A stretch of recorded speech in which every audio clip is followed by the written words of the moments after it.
Je vais sans tarder rentrer dans le sujet de la prédication. Quand j'ai regardé quand j'ai regardé mes notes de prédication, j'étais à 30 pages. J'ai dit, soit je leur fais un truc, on reste jusqu'à dimanche prochain, ou alors je me suis dit, on va peut-être raccourcir. Bon, j'ai opté pour raccourcir parce que vous avez tous le poulet sur le feu. Donc on a essayé de faire, voilà. Vous savez que j'ai tenu cet été à rentrer dans une série sur les 7 églises de l'Apocalypse. Donc vous qui êtes assidus, vous avez tous été regardés, vous avez vu la première église, on a étudié l'église d'Éphèse. Vous en souvenez tous? Oui. Merci. On va étudier maintenant la deuxième église, l'église de Smyrne. Alors, ce qui est intéressant, et on va le voir sur le PowerPoint qui est là, c'est que les églises, ce sont des églises qui ont vraiment existé, des villes qui ont existé. Aujourd'hui, vous allez dire, mais si on cherche Smyrne, on ne la verra pas. D'accord? Mais ce sont des villes qui ont existé, et ce que j'aime au travers des détails qui sont donnés par l'apôtre Jean, au travers de la révélation de Jésus, c'est que ça nous donne un panorama de ce qui se passait dans les églises au 1er siècle. Et tout compte fait, on s'aperçoit qu'on retrouve certaines choses, même encore aujourd'hui, 2000 ans après, il y a des choses qu'on retrouve dans les églises. 7 églises totalement différentes, qui vivent des choses totalement différentes, à qui Jésus s'adresse. Il avertit les églises d'un jugement, de bénédiction, et en fait, face à des situations très, très concrètes. Si on regarde un peu la carte, voilà, donc on va voir Smyrne, l'église qui est fidèle jusqu'à la mort. T'es la seule, hein? T'es la seule.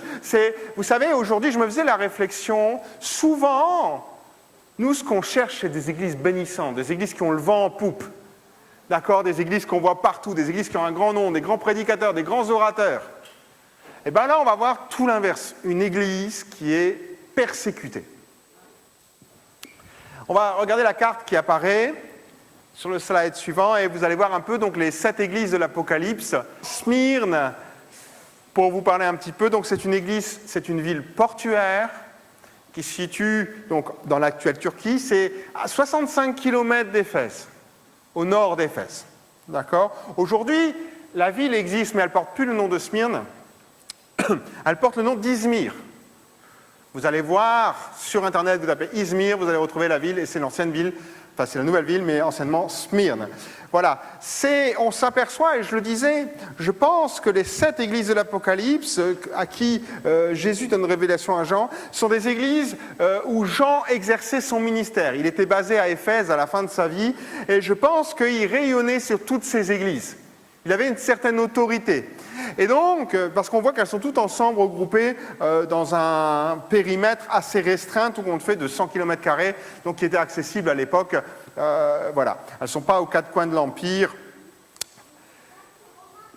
Chacune des lettres qui est adressée aux églises porte un peu une même structure.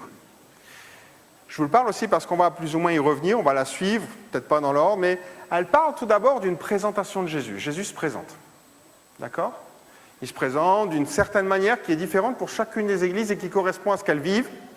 Mais il se présente aussi, si vous avez vos Bibles, vous le regarderez, par rapport au chapitre 1.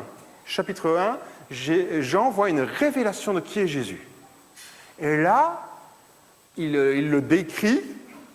Et puis tout compte fait, plusieurs parties de cette description se retrouvent au début de chacune des églises. Ensuite, on va voir les éloges. Voilà, ce que j'aime chez toi, c'est ça, ça, ça, ça, ça. Après, les reproches. Ce qui ne va pas chez toi, c'est ça, ça, ça, ça, ça. Les encouragements. Ce que tu dois faire, c'est ça, ça, ça, ça, ça. Et il y a des bénédictions qui sont liées à tout ça et des promesses qui sont liées. Ça, c'est, on va dire, une structure assez générale qui est là pour les 7 églises. Mais on a aussi, dans cette église, à l'église de Smyrne, un cas particulier. C'est l'une des 2 seules églises de l'Apocalypse à qui Dieu ne fait pas de reproches.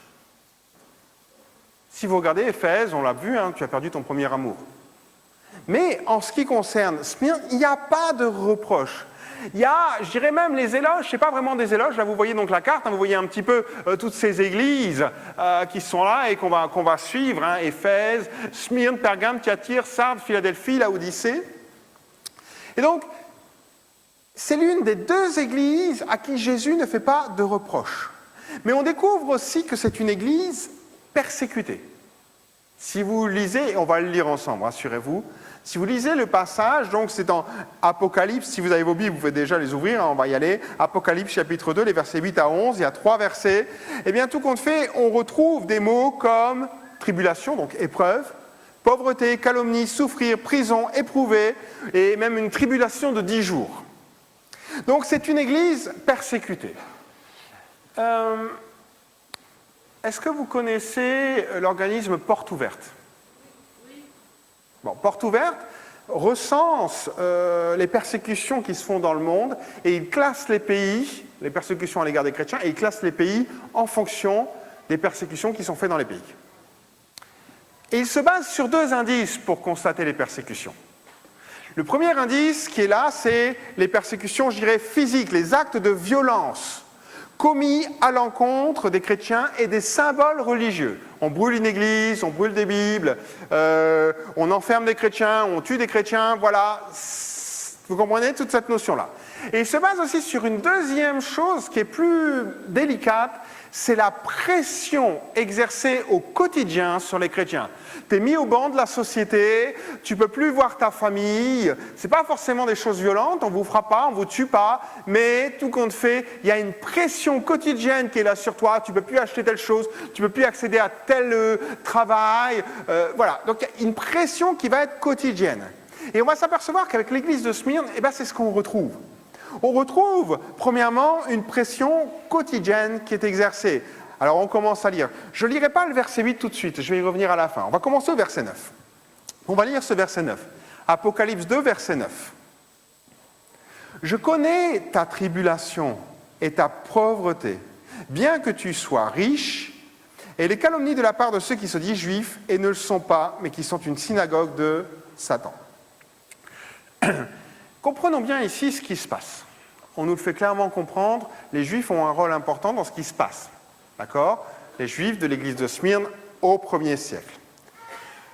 Alors laissez-moi vous plonger au 1er siècle.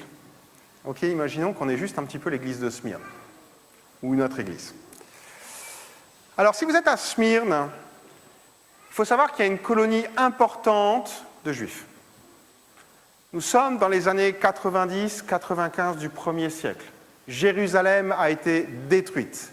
Les Juifs se sont tous exilés dans tous les coins de l'Empire. D'accord ? Ils ne sont pas restés en Palestine parce que les Romains ont tué tout le monde. Donc, on se retrouve avec une colonie importante. Eusèbe de Césarée, qui est un historien, dira ceci, donc lui il est du 3e, 4e siècle après Jésus-Christ, et il disait que les Juifs de Smyrne étaient animés d'une haine particulière envers les chrétiens. En fait, qu'est-ce qui se passait ? Si vous connaissez un peu la manière d'évangéliser de Paul, qu'est-ce que Paul faisait ? Paul arrivait dans une ville, il allait dans une synagogue, il prenait les textes bibliques, il disait voilà, n'attendons plus le Messie c'est Jésus, il est arrivé. Je vous résume, hein, c'est un peu plus complexe que ça, mais en fait voilà. Et on s'apercevait qu'il y avait une division dans la synagogue. Certains qui refusaient que Jésus soit le Messie, et d'autres qui disaient oui et qui suivaient Paul. Et là, en fait, donc, il y avait une fracture qui était là. En fait, les Juifs qui refusaient cela, refusaient la position qui a été donnée à Jésus-Christ. Souvenez-vous, quand Jésus s'est fait arrêter par le Sanhédrin. Matthieu 26, verset 64, nous dit ceci. Tu l'as toi-même dit, donc Jésus est interrogé par le Sanhédrin, et puis il va répondre ceci. Tu l'as toi-même dit, de plus, je vous le déclare, à partir de maintenant, vous verrez le Fils de l'homme siéger à la droite du Tout-Puissant et venir en gloire sur les nuées du ciel. Et qu'est-ce qui se passe à ce moment-là ? Le responsable, le chef, il déchire ses vêtements et fait, vous l'avez entendu, il a blasphémé. Il se fait l'égal de Dieu. Voilà. Et ça, il ne le supportait pas, que Jésus se fasse l'égal de Dieu. Nous, on le sait, on le croit, parce que la Bible nous l'enseigne et qu'on l'a expérimenté, mais eux non. Et par conséquent, pour eux c'est un blasphème. Donc tous les Juifs qui entendaient que Jésus était le Messie et que Jésus était le Fils de Dieu, ce qui veut dire l'égal de Dieu, hein, entre guillemets, pour un Juif, c'est un blasphème. Donc ils ne supportaient pas ces choses-là. Donc, ils refusaient la position de Jésus. Maintenant, on va un petit peu plus loin.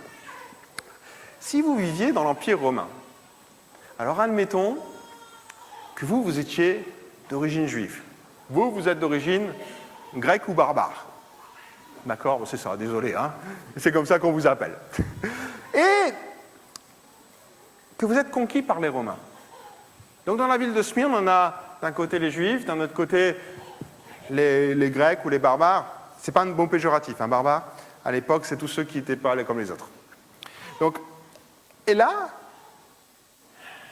Rome vient, conquis votre ville, et là vous avez l'obligation, et je dis bien l'obligation très forte, de donner et de rendre un culte à Rome.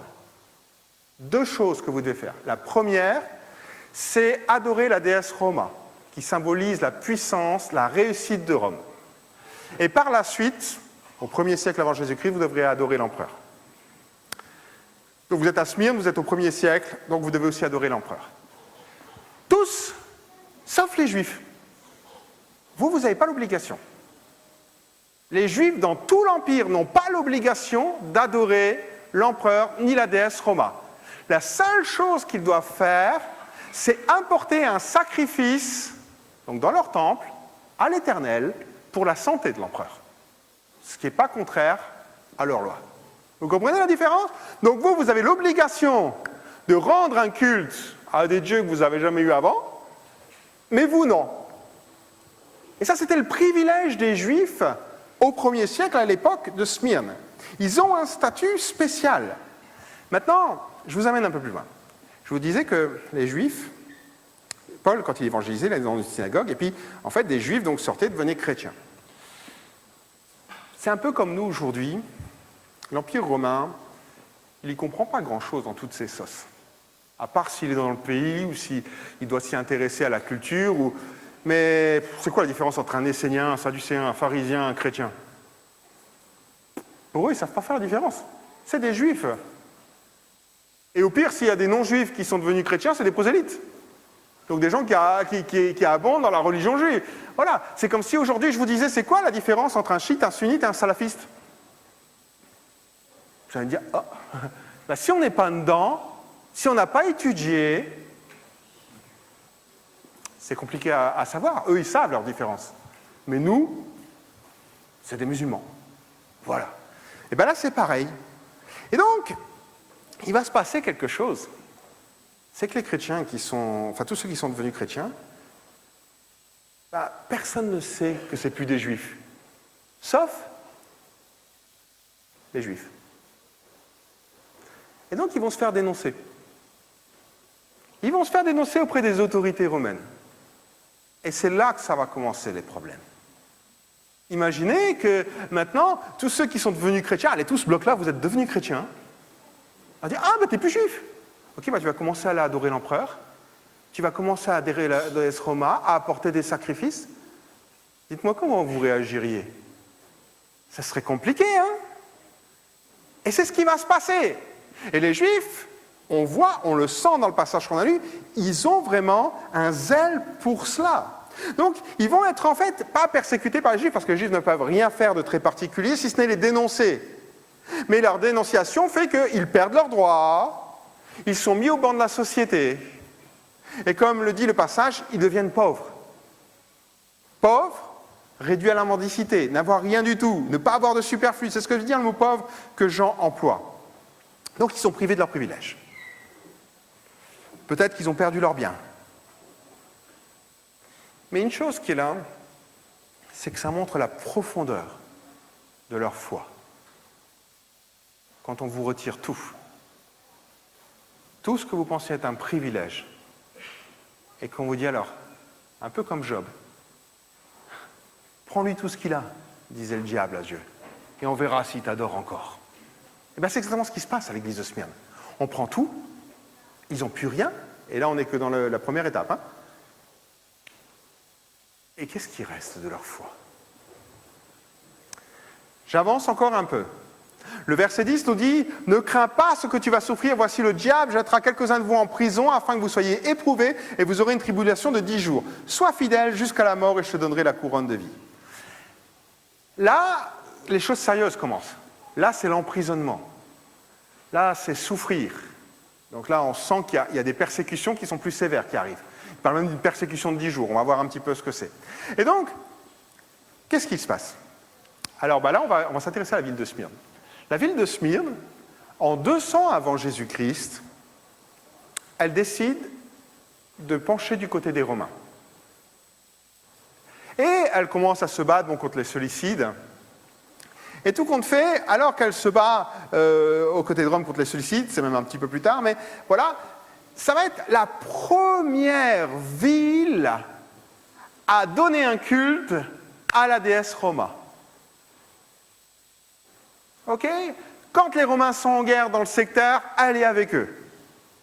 On arrive en 30 avant Jésus-Christ, le culte de l'empereur vient d'être instauré. Avec 6 autres villes de Turquie, elle demande à pouvoir construire un temple pour l'empereur Tibère de l'époque. Vous savez qui va le construire, le temple? Smyrne.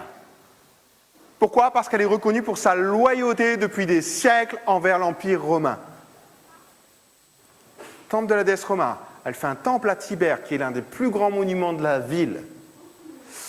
Elle est zélée pour instaurer et l'imposer à tous les citoyens le culte à l'empereur. Dans l'Empire romain, Smyrne était appelée Smyrne la fidèle. C'est ce que les historiens nous disent. Bon. Est-ce que vous comprenez que c'est l'endroit où il est compliqué de refuser de rendre un culte à l'empereur? Alors maintenant, vous vous mettez à la place des premiers chrétiens. Parce que les autorités ne leur feront pas de cadeaux. Et les juifs non plus. Ils se retrouvent donc complètement seuls, livrés à eux-mêmes. C'est ce qui a donné le martyre de Polycarpe. Polycarpe était un homme qui était le disciple de Jean. Et en 155 après Jésus-Christ, je vous la fais court, il était donc l'évêque de Smyrne. Et puis en 155, il a 95 ans, il est arrêté. Et le gouverneur romain de l'époque lui dit « Je veux que tu prouves ton allégeance à l'empereur devant tout le monde. » Donc imaginez, il est dans une arène, tac, tac. Et Polycarpe aura cette réponse que vous connaissez peut-être. Il dira ceci, « Pendant 86 ans, j'ai servi le Seigneur et il ne m'a jamais fait défaut. Comment alors pourrais-je renier mon roi et mon sauveur ?» Et il va passer au bûcher. Il va être tué pour sa foi. Ça se passe à Smyrne. Alors quand on regarde ça, on dit « Waouh, ils avaient quand même beaucoup d'ennemis, beaucoup de courage, les Smyrnois. » Excusez-moi, je ne sais pas comment les appeler. Mais en fait, je ne sais pas si vous avez remarqué dans le passage, l'ennemi, ce n'est pas les Smyrnois, ce n'est même pas les Juifs. C'est qui l'ennemi? Verset 9, ils sont une synagogue de Satan. Verset 10, voici le diable jettera. Satan, c'est l'adversaire. Le diable, c'est le calomniateur, celui qui fait les fausses accusations. En fait, même Jésus, lorsqu'il présente les choses, on peut les voir, bon, ok, c'est des êtres humains qui ont fait les choses, mais Jésus, lorsqu'il le présente, il dit, voilà, c'est Satan qui est le véritable opposant. C'est Satan qui exploite les haines, les animosités, les choses qui sont là sur le terrain, la colère, les frustrations, tout ce qu'on peut imaginer, et qui les met contre les chrétiens. Il se sert des Juifs. Et il se sert des habitants de Smyrne. C'est pas eux le problème, c'est pas eux les vrais ennemis en fait. C'est celui qui les manipule derrière. C'est un peu comme Paul le disait. Non, ce n'est pas contre des êtres humains que nous devons lutter, mais c'est contre des forces très puissantes qui ont autorité et pouvoir. Nous devons lutter contre les puissances qui dirigent le monde de la nuit. Contre les esprits mauvais qui habitent entre le ciel. Éphésiens 6, verset 12. La première chose que Jésus les invite à réaliser, s'ils ne l'ont pas réalisé eux-mêmes, et même qu'il invite au travers de laquelle il invite chacun d'entre nous à réaliser, c'est que quand une persécution, alors nous on n'est pas persécutés pour notre foi, d'accord? Ce n'est pas les 2-3 bricoles qui nous arrivent qui font qu'on est persécuté. Mais par contre on va avoir des pressions, en affirmant qu'on est chrétien. On peut avoir des pressions, on peut avoir des complications avec des voisins, avec un patron ou je ne sais quoi. Oui, ça peut arriver. Et là, Jésus nous dit, prends de la hauteur. Prends de la hauteur. Le problème, ce n'est pas ton voisin. Ce n'est pas ton patron. C'est celui qui l'excite derrière. C'est celui qui est aux commandes, qui est occupé d'utiliser tout cela. Et tout compte fait, notre prière dans ces cas-là, c'est Seigneur, que l'influence de l'ennemi de mon âme sur mon voisin, sur la personne qui me fait du mal, ça s'arrête. Que son influence s'arrête. Puis après, alors, c'est difficile de trouver un encouragement dans la lettre à Smyrne, si vous l'avez lu. Mais bon, il y a quand même 2 ou 3 choses qui sont intéressantes. Le verset 9, il dit « Je connais ta tribulation et ta pauvreté ». Je m'arrête sur « je connais ». Frères et sœurs, quand on passe par des moments difficiles, est-ce que ce n'est pas rassurant de savoir que Dieu est au courant? Est-ce que ce n'est pas rassurant de savoir que Dieu sait ce qu'on ressent, ce qu'on vit, ce par quoi on passe? Je sais ton ressenti, je sais ton désespoir, je sais ta douleur. On sent comme un accompagnement qui est là. Vous savez, lorsqu'on souffre et qu'on partage notre souffrance avec quelqu'un, quelle est la première chose qui nous fait du bien? C'est d'être compris, écouté et compris. Et Dieu dit, je connais, je sais, j'ai envie de dire, je te comprends et je comprends ce par quoi tu passes. Tu n'es pas oublié, parce que des fois on est là, Seigneur, mais tu m'as oublié. J'ai fait une fois cette prière-là, plus jamais. Plus jamais. Voilà, Saint-Esprit est descendu sur moi et il m'a remis en place. Non, plus jamais. Je ne suis pas oublié. Ta situation ne passera pas à la trappe si tu n'es pas oublié. D'accord ? Cela ne restera pas lettre morte. Ça, c'est le premier encouragement, quel que soit ce que nous pouvons vivre à notre échelle en France. On n'est pas une église persécutée, on n'est pas dans un pays qui nous persécute. Mais quand on a des difficultés, une pression qui est là, c'est dire, Seigneur, tu connais. Ça, c'est rassurant. Tu sais. Tu sais même mieux peut-être que moi ce que je suis en train de vivre lorsque j'arrive même pas à mettre des mots sur ce que je vis. Puis après, il dit, vous aurez une tribulation de 10 jours. Alors, remarquez que le mot tribulation apparaît 2 fois. Vous avez des tribulations, puis après, il dit, vous aurez une tribulation de 10 jours. Qu'est-ce que c'est qu'une tribulation de 10 jours? En fait, il y a un texte qui est pas mal pour ça, qui correspond au contexte de ce qu'on a. C'est le moment où Daniel arrive à Babylone. Vous vous souvenez? Daniel a été exporté à Babylone, il arrive dans la capitale de Babylone, et là, alors qu'il est à Babylone, il doit manger des mets de la table du roi. Donc ça ressemble un peu à la persécution qu'il peut avoir les premiers chrétiens au 1er siècle, rendre un culte à l'empereur. Et là, Daniel, il doit donc manger les mets de la table du roi, mais c'est inconciliable, parce que les mets de la table du roi, c'est des mets qui ont été dédiés aux idoles, et puis c'est aussi reconnaître que le roi a un caractère divin. Donc pour Daniel, c'est hors de question, et pour ses amis aussi. Et donc il va voir le responsable, le chef des eunuques, et il lui dit, écoute, nous, on voudrait ne pas manger de viande, on va manger que des légumes. Alors là, il risque gros, surtout le chef des eunuques, parce que si ça se passe mal, c'est lui le premier qui perd sa tête. Babylone, ça rigolait pas trop. Et il est dit, Daniel, chapitre 1, verset 12, Daniel s'adresse au chef des eunuques, il dit, éprouve tes serviteurs, donc éprouve, pendant 10 jours. Et qu'on nous donne des légumes à manger et de l'eau à boire. Verset 14, il leur accorda ce qu'ils demandaient et les éprouva pendant 10 jours. Verset 15, au bout de 10 jours, ils avaient meilleur visage et plus d'embonpoint que tous les jeunes gens qui mangeaient les mets du roi. C'est comme si cette prophétie arrivait en référence à ce que Daniel a vécu. Okay, tu vas être éprouvé. Bon, on va dire, allez, devenir végétarien pendant 10 jours, c'est pas vraiment... OK, sauf pour ceux qui aiment bien la viande. Mais, voilà. Mais tout compte fait, ce que j'aime là-dedans, c'est la notion de fidélité. On a chanté tout à l'heure, Dieu, tu es fidèle. Et moi, je me faisais ma réflexion, bon, je savais ce qu'il y avait dans mon message, je disais, Seigneur, c'est vrai que tu es fidèle, et moi? Et moi, est-ce que je suis toujours fidèle? Parce que c'est bien gentil de dire Dieu est fidèle, on ne risque pas de se tromper beaucoup. Mais nous dire je suis fidèle, ça nécessite tout un engagement personnel derrière. Et c'est ça. Et tout compte fait, c'est ce qu'il dit, vous aurez une tribulation, le verset 10, vous aurez une tribulation de 10 jours, sois fidèle jusqu'à la mort. En fait, ce que Dieu cherche en nous lorsqu'on est sous pression, lorsque ça ne va pas, lorsqu'il y a des conflits à droite à gauche ou dans notre environnement, lorsqu'il y a, allez, je vais prendre un mot vraiment général que je mets entre guillemets, une persécution, ce que Dieu veut voir, c'est est-ce que tu es fidèle? Parce que lui, il le sera. L'Éternel restera et demeurera fidèle.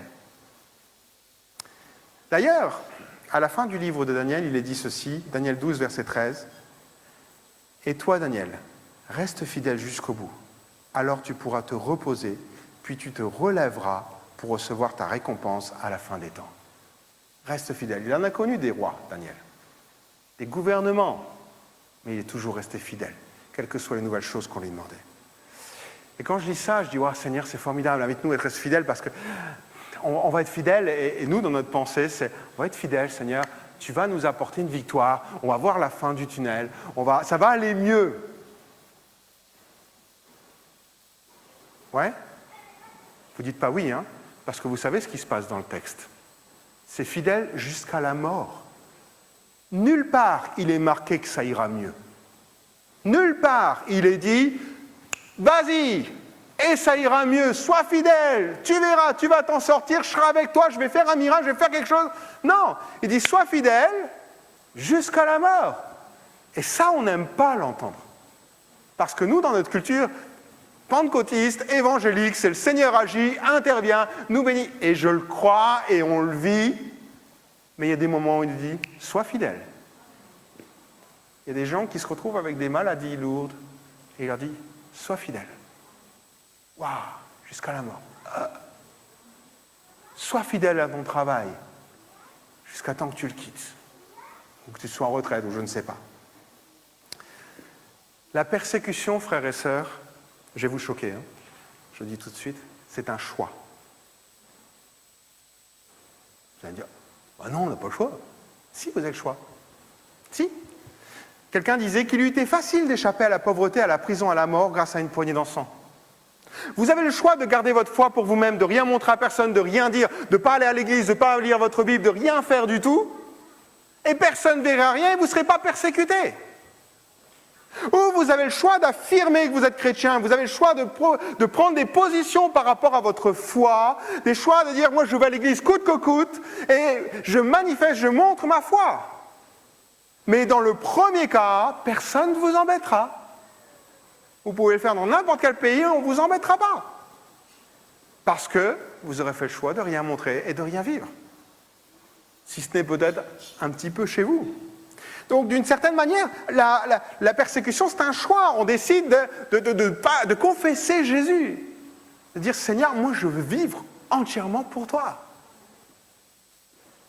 Et d'une certaine manière, il y a quelque chose qu'on apprend dans la persécution. On s'identifie encore davantage à Christ. Souvenez-vous de la parole que je vous ai dite. Le serviteur n'est pas plus grand que son Seigneur. Ils m'ont persécuté, ils vous persécuteront aussi. On s'identifie davantage encore à la personne de Christ. Allez, j'avance un petit peu. Je vous parlais du verset 8, qui est là, Apocalypse, verset 8. Ce qui est assez formidable, c'est que Jésus donc, se présente à l'église d'Éphèse et il dira ceci. Écrit à l'ange de l'église de Smyrne, excusez-moi. Écrit à l'ange de l'église de Smyrne, voici ce que dit le premier et le dernier qui était mort et qui est revenu à la vie. Donc il se présente comme étant le premier et le dernier, celui qui était mort, celui qui est revenu à la vie. Vous voyez que le thème de la vie et de la mort est là. Sois fidèle jusqu'à la mort, parce que moi, je suis celui qui a été vivant et qui était mort, mais qui est vivant maintenant. Et donc on voit dans Apocalypse 1, versets 5 à 8, et la part de Jésus-Christ, le témoin fidèle. Encore une fois, on insiste sur la fidélité. Le premier-né des morts. Je suis l'alpha, l'oméga, dit le Seigneur. Smyrne était une ville, et c'est ça que j'aime beaucoup avec Jésus, c'est qu'il s'adresse à des gens et il vient les toucher dans leur culture, dans tout ce qu'ils vivent, dans quelque chose. Smyrne est une ville qu'on considérait comme ressuscitée. Elle a été créée en moins 1000. En moins 500, elle est détruite. Pendant 200 ans, il n'y a plus rien. Il n'y a plus de Smyrne, il n'y a plus d'existence de la ville. Et à l'époque d'Alexandre, un petit peu après, ces généraux vont la reconstruire. 200 ans sans exister. Imaginez juste que Pau n'existe plus pendant 200 ans. Vous retrouvez quoi ici? À part une forêt, des arbres. Vous ne savez même pas qu'il y a eu une ville. 200 ans, c'est énorme. Les arbres ont le temps de construire, de grandir. Et voilà. Et bien, Smyrne, pendant 200 ans, elle n'existe plus. Et les gens disaient, à cette époque-là, Strabon, par exemple, qui est du 1er siècle avant Jésus-Christ, il disait, voilà, il parlait de Smyrne comme d'une ville de résurrection qui était ressuscitée. Donc quand Jésus dit « celui qui est mort et qui est revenu à la vie », ben, ça ne peut que parler aux habitants de Smyrne. Ça ne peut que parler aux habitants de Smyrne. La fidélité en Jésus peut nous conduire à la mort. Mais il est occupé de dire quelque chose de fort. Il fait « je suis passé par là. J'ai ouvert le chemin, moi je suis passé par là. » Jésus dit ça à l'Église. Je suis passé par là. Celui qui est mort et qui est revenu, je suis passé par la mort. Suivons mon exemple. J'étais le premier à vivre cela, mourir, mais aussi ressusciter. Mourir par des persécutions, que ce soit la torture par les Romains, ou que ce soit la croix, ou que ce soit les insultes. Ça a été des heures intenses pour Jésus. Mais il est le premier à être passé par là.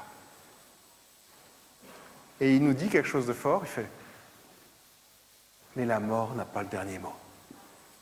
Quoi que vous puissiez vivre, quoi que vous puissiez être persécuté, ce n'est pas la fin d'une chose, c'est peut-être la fin d'une vie terrestre, oui, et je crois qu'on n'a pas, enfin, je pense, en tant que chrétien, on n'a pas peur de la mort. Certains le voient même comme une délivrance. On a juste peur de la manière dont on va mourir. Et on ne veut pas souffrir. Ça, c'est plus compliqué. Mais c'est ça, la mort n'a pas le dernier mot. Que celui qui a des oreilles entende ce que l'Esprit dit aux églises, celui qui vaincra n'aura pas à souffrir la seconde mort, parce que tout compte fait, la souffrance de la première mort, c'est rien en comparaison à la souffrance de la deuxième mort. C'est ce qu'il est occupé de nous dire. Alors vous allez dire, c'est quoi la première mort, c'est quoi la deuxième mort? La première mort, c'est simple, c'est la mort physique. Il est réservé à l'homme de mourir une seule fois, après quoi vient le jugement. Lorsque vient le jugement, nous nous présentons devant Dieu avec Jésus comme avocat. Si nous avons accepté et vécu avec Jésus tout au long de notre vie, il sera notre défenseur. C'est ce que nous dit la Bible. Je vous la fais très simple. Mais si nous n'avons pas rencontré Jésus, si nous n'avons pas confié nos vies, eh bien nous vivrons notre éternité comme nous avons vécu notre vie terrestre, sans Dieu. Et là, c'est là que commence la seconde mort. Apocalypse 20, verset 6, il est dit « Heureux et saints ceux qui ont part à la première résurrection. La seconde mort n'a point de pouvoir sur eux. » Et par contre, Apocalypse 21, verset 8, « Mais pour les lâches, les incrédules, les abominables, les meurtriers, les impudiques, les enchanteurs, les idolâtres et les menteurs, leur part sera dans les temps de feu, dans les temps ardents de feu et de soufre, qui est la seconde mort. » Ce que Jésus est en train de dire, je sais que tu souffres. Je sais que tu souffres en tant qu'Église. Je sais et je connais les persécutions que vous subissez. Mais allez jusqu'au bout, soyez fidèles. Il va peut-être y avoir la mort au bout. De toute manière, on doit tous mourir. Mais bon, il y a des morts qu'on préférerait éviter, mais voilà. Il y a peut-être la mort qui va arriver, d'une certaine manière, plus vite pour d'un que pour d'autres. Mais sois fidèle. Parce que tu vas ressusciter. Et là, tu vas avoir la seconde mort. Mais si tu es resté fidèle jusqu'au bout, la seconde mort, elle ne te concerne pas. La seconde mort, elle n'est pas pour toi. Elle sera pour ceux qui t'ont persécuté. Et c'est assez, et je vais conclure avec ceci, avec ce verset 10 qui dit « Sois fidèle jusqu'à la mort et je te donnerai la couronne de vie. » J'aime, en fait, ce passage, plus je le décris, plus je le trouve encourageant. Il parle ici de couronne de vie. Alors, vous avez deux types de couronnes. D'accord, la couronne des rois, en métal, d'accord, symbole d'autorité. Ce n'est pas cette couronne-là dont il parle. Ici, le mot couronne, c'est Stéphanos. Et c'est la couronne qu'on donnait aux Jeux Olympiques dans l'Antiquité. C'est une couronne tressée qu'on mettait sur la tête. Ou bien qu'on donnait quand un général, un empereur revenait d'une grande bataille qu'il avait gagnée. En fait, la couronne dont il parle ici, c'est la couronne des vainqueurs. Alors je souris parce que je Je trouve ça tellement fort et tellement beau en pied de nez. C'est la couronne des vainqueurs. C'est ce qu'avaient les vainqueurs. Il dit, mais je ne sais pas si vous imaginez, sur terre, dans la ville de Smyrne, ils sont vus comment? Comme les perdants. Comme ceux qu'on peut rabaisser, comme ceux qu'on peut tuer, comme ceux qu'on peut mettre une pression, comme ceux qu'on peut persécuter. Mais Jésus dit non, c'est vous les vrais vainqueurs. C'est vous les vainqueurs dans cette situation-là. Peu importe, et vous aurez la couronne de vie. Continue comme ça, va jusqu'au bout de la course et tu auras ta récompense. L'apparence les donne perdants. Parce que notre société voit les gens qui sont rabaissés, persécutés comme étant perdants face à la vie. Mais dans le ciel, c'est l'inverse. Jésus dit, si tu demeures fidèle, c'est toi le vrai vainqueur. C'est toi le vrai vainqueur. Va jusqu'au bout de ta course. Je ne sais pas si ce matin, on a des gens qui sont sous pression. Des gens qui se sentent persécutés. Des gens qui ont des difficultés et où ils peuvent dire, oui, je ne suis pas dans l'église de Smyrne, on n'est pas dans un pays qui persécute les chrétiens. Merci Seigneur, mais on peut vivre des moments compliqués, terribles. Des moments où on ne voit pas le bout du chemin, où on ne voit pas le bout du tunnel, où on ne sait pas comment ça va se passer. Des moments où on se dit, Seigneur, est-ce que tu es encore là? Est-ce que tu ne m'as pas abandonné? Des moments où notre fidélité est mise à l'épreuve. Et la fidélité, ce n'est pas juste, je ne viens plus à l'église, ou je ne prie plus. Des fois, ça peut être juste une foi qui commence à péricliter. Une foi qui devient toute petite, et jusqu'à presque disparaître, ou peut-être même que tu es là, et que les épreuves, les difficultés que tu as vues, tu es juste le lumignon qui fume aujourd'hui. Juste le lumignon qui fume, c'est tout ce qui reste. Et Jésus te dit, sois fidèle. Sois fidèle. Ressaisis-toi, sois fidèle. Je sais par quoi tu passes, je te comprends. Sois fidèle. Parce que même si les apparences te donnent perdant, c'est toi le gagnant. C'est toi le gagnant. Alors tu ne le vois pas aujourd'hui, mais quand tu seras devant le trône de Dieu, Dieu te dira, viens, entre dans ma présence. Bon et fidèle serviteur, bon et fidèle servante, entre dans ma présence. Alléluia.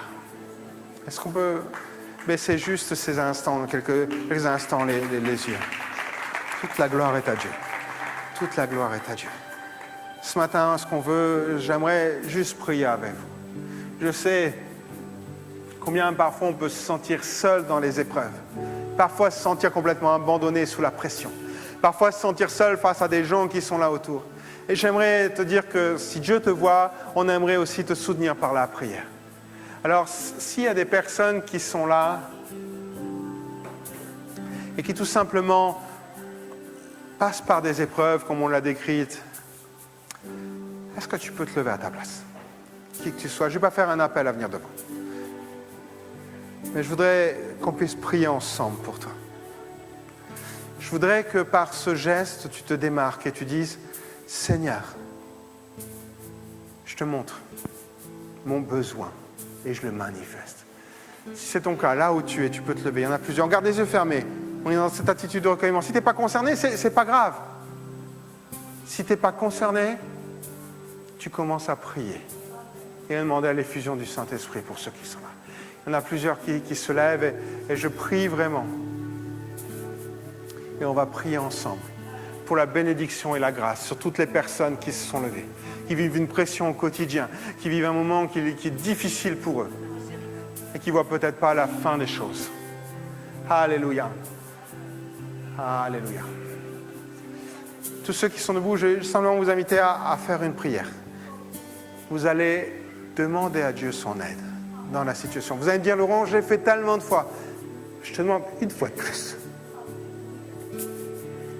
Une fois de plus.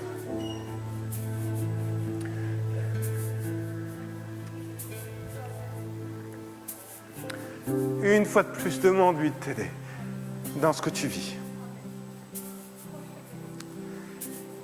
Demande-lui de t'aider à rester fidèle, quelle que soit l'issue. Et maintenant, je vais prier avec vous. Seigneur, je te prie pour toutes les personnes qui se sont levées. toutes les personnes qui sont là, Seigneur. Chacune d'entre elles a une raison spécifique, particulière. Et Seigneur, ce matin, je prie pour tous ceux qui sont là et je prie, Seigneur, qu'ils réalisent qu'ils ne sont pas tout seuls dans la situation. Je prie pour qu'ils réalisent que tu connais ce par quoi ils passent, que tu le comprends, Seigneur. Je prie, Seigneur mon Dieu, pour que tu leur donnes les forces nécessaires pour continuer à aller de l'avant, pour être fidèles. Et si réellement ça s'est périclité, si réellement il reste ce lumignon qui fume, Seigneur, je prie pour que ça s'embrase avec un renouveau, Seigneur mon Dieu. Quel que soit ce qu'ils vivent, Seigneur. Je prie pour un renouveau dans leur relation avec toi. Je prie pour un encouragement en regardant à l'éternité. Je prie, Seigneur mon Dieu, pour qu'il y ait quelque chose de neuf qui prenne place, Seigneur mon Dieu, et qu'ils puissent, Seigneur, continuer à aller de l'avant. Et comme tu le dis, bon et fidèle serviteur, bon et fidèle servante, qu'ils soient accueillis par toi, Seigneur mon Dieu, de cette manière-là. Merci, Seigneur, pour ce que tu vas faire dans la vie de chacun. Alléluia.